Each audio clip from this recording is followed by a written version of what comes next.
Hello. I started prematurely. I am doing a video for everybody. So this will be for current clients and past clients and whoever I put on this list to share this with. I decided to do an article on the coronavirus for obvious reasons on Friday. And since I got back from California, I've been home and, kind of safe from all the stuff, working online and having most of my needs met up in this area. But I was very aware of the interconnectedness in and amongst the isolation protocols as those started to come down and they were closing the schools and everything started to intensify from that Friday, Saturday, Sunday, then this past Monday. That each day that passed, I really didn't know what to write. Just got something in my eye. Write in my article about what I thought about all of it. But what I do want to offer is some advice around the unknown as an opportunity without bulldozing your authentic emotions. But the unknown is, well, the world is always unknown, let's be clear. But we operate in a place of the sun's going to rise tomorrow and the world is more known than unknown. And some of us might experience reality that way. Why you be working with someone like me would be to bridge into more energy, more possibility, more co-creative possibilities, lack of a better word, in your life, and to feel more like you are at the driver's seat of your life, and to, hear your voice louder than the noise, my new tagline. But, it's great as a tagline because now more than ever to hear your voice louder than the noise, like it's this intensification of within all of the uncertainty and all of the unknown and a lot of opinions and a lot of information being blasted out of finding truth. And if you've been working with me for a while, that's just why I'm doing this specifically for clients, so that I can speak to the work of being in the body fully and completely, because that panic state is the most contagious. And I don't think anyone's really been messaging me with like an acute panic state around the quarantines or the specific protocols for the coronavirus, so that they're going to get the coronavirus or that their loved one is highly at risk. There hasn't been a lot of messages about that, unless it's been silent. I don't know. However, it's affecting me. We're all together. We're all in this together. And what I'm going to be sending you shortly after is a meditation of connecting deeply to the earth. And we connect deeply to the earth. We have to connect first to our bodies. And then, as you know, heart breathing, connecting to the space underneath your hands and connecting that space between the front of your chest and your back shoulder blades, and feeling that space and feeling that sensation and energy, and however that arises with wonder and curiosity and no expectation, and you can't get it wrong. And there's no way to actually get it right, because there's just the experience and being present within your body in the experience. And like right now, I'm kind of like, it's almost like a hypnosis of just getting you into your body, into your heart in times of the unknown. And so here's what I'm going to offer to people, to my loved ones, to my people that are in my tribe of energy, where I'm, very aware of you and very aware of your journey, and with you on that journey, guiding you back to you and having more of you come to the forefront in your life, no matter the circumstances and no matter the relationships and no matter what looks really real, to come into our creative faculties through our body and through our heart and through our energy of intention. And Dr. Joe says this: intention and elevated emotion. It just makes it nice and clean and easy to remember, but having a clear intention and an elevated emotion not positive thinking. Elevated emotion as in that practice state of why we do meditation and why we do self-care is to re-practice, and why we do the things that we love to do. I say, do the thing that makes you you. This is a time, you guys, even if your kids are home or whatever your reality is right now, that those practices, I want you to increase somehow. So don't stress yourself out about it, but hear this, that being in that state more than the dealing with the day-to-day stuff is the transformational thing. Because then that energy, that powerful energy, kind of overrides all of the reactive energy. And so the more that we're in that space, and especially during one-on-one sessions, as you'll notice, you're like, wow, why do I feel this way when we're together? Unless it's a session where you're really triggered. Those are different. That those sessions where you're really connected, or those meditations that go really deep and you really feel, or those, the hike you go on, or that moment when you're doing something, you got into a flow state and you got deeper than ever before and you were really present, or you walked down the street and you had no thoughts in your head. Those magical moments that arise, we want to expand those and prioritize our ability to respond in a time of uncertainty. I've been doing this myself, and I waited to do a video because I just really wasn't sure what I wanted to say, but I have to say it's very clear to me today of how much power we have to amplify from a centered place and to prioritize coming back into our center, getting into our body. And if that means feeling connected to the earth, if that works for you, to do that. To really do what works for you. And if you are like, gosh, nothing is working, to love your experience and to not make it wrong or bad, and to ride the wave. And, don't make yourself wrong or bad if you find yourself thinking judgy thoughts or unsavory thoughts or feelings, because everything in the collective is up and amplified. And I last Thursday was like, I'm going to wake up and I'm going to write and I'm going to work out. And then I had this perfect day, and then I had my clients, and it was so strange. I was so lugubrious and so, I'll do it in an hour. And really, there are days where I'm like that, but this was a strange day where time really felt slow, really felt like I was in tar. And then when I really checked in, because I can get caught in this too, when I really checked in, I was like, oh, because I'm out here, I'm not listening to the news. I'm in Goderich, I'm surrounded by trees. But the collective on Thursday, as all of this was happening and things were shutting down and mandates, and things really started to solidify as this is a problem, it's a pandemic, and it was rising and rising and rising. It really hit tipping point, actually kept going after that. But I want you to have a lot of compassion for random thoughts and feelings that arise. And I've had a lot of people message me saying, I'm doing all the things, but I still feel anxious or depressed, or there's an unsavory, not so fun emotion like sitting around in you. Is to love it more and not make it wrong, and to acknowledge it's not even yours.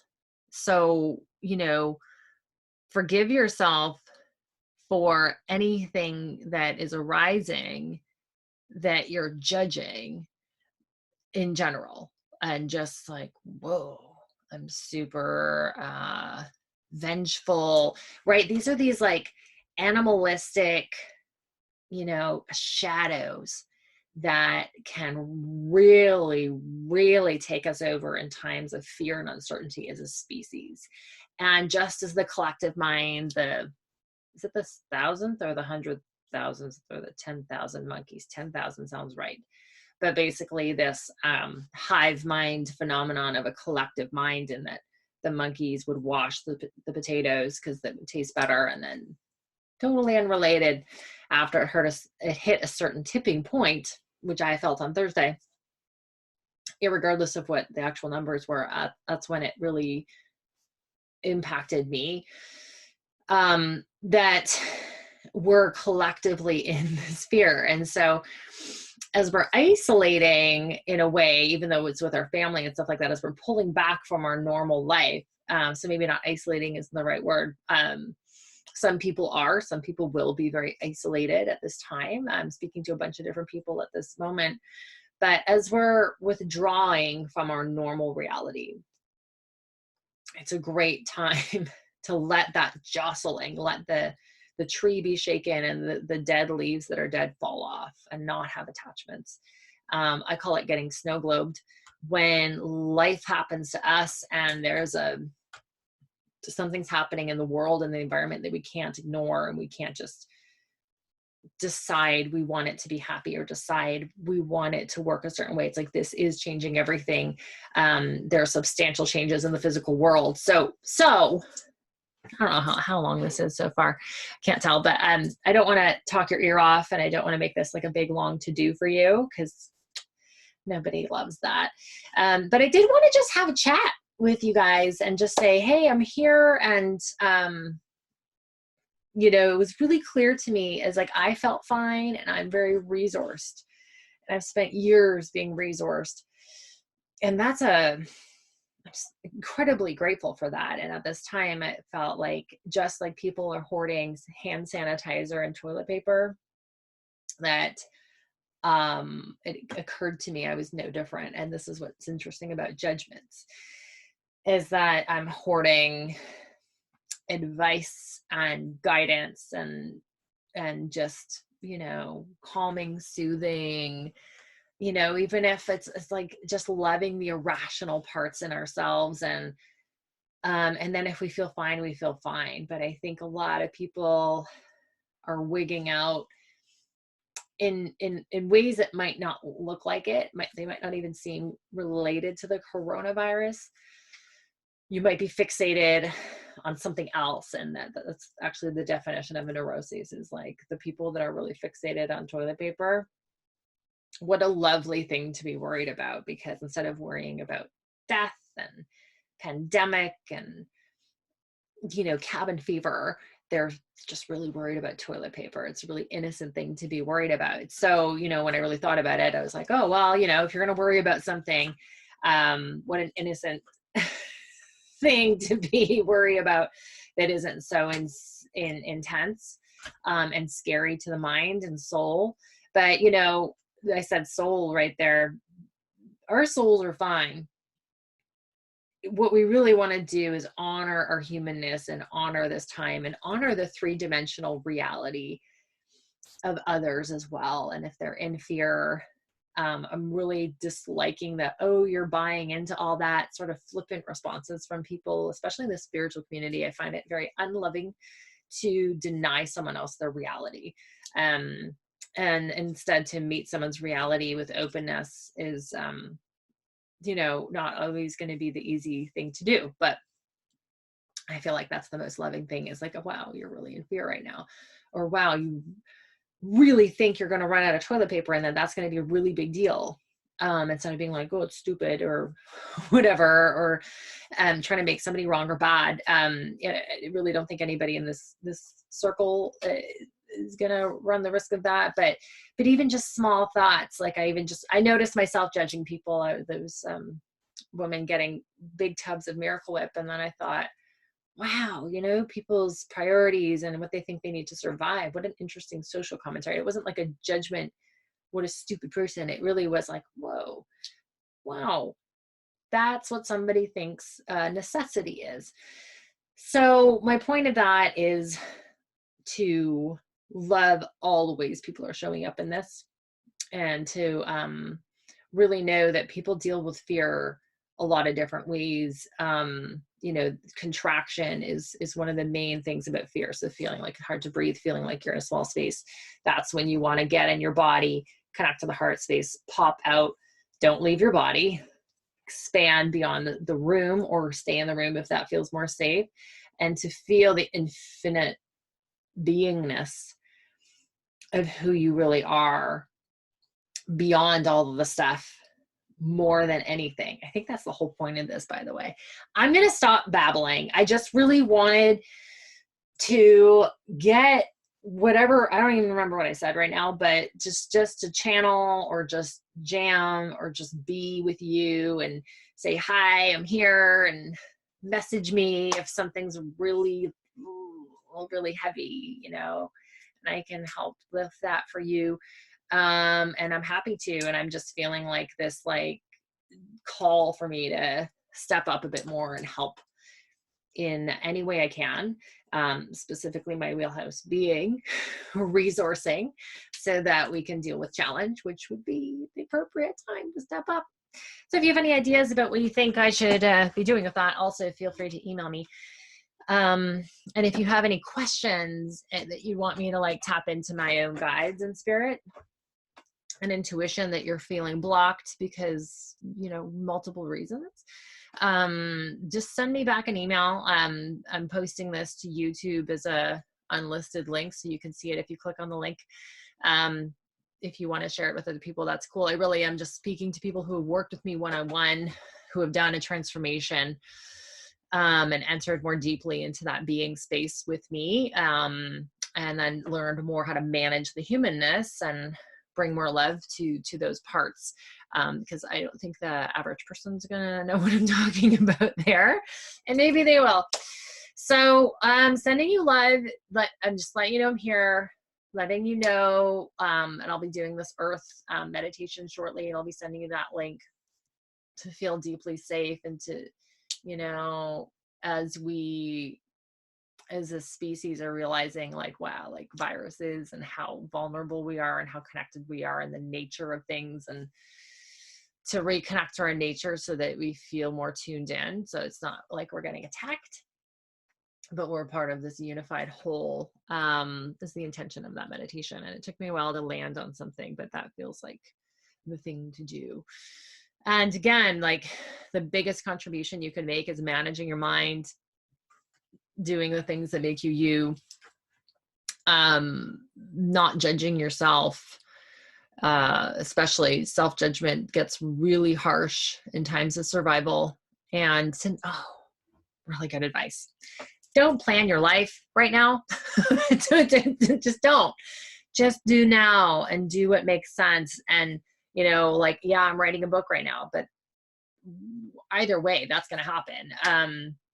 But I'm not like, what events and this and that, like, just here and now and here and now and here and now, and like, what's next, and just get really present and what's next, and really present and what's next. When you're tired or strained in any way or stressed, just don't get back onto solid ground.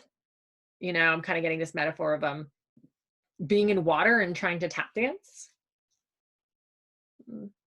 Won't really work, but you need ground to like actually create the thing and boop, boop, have traction.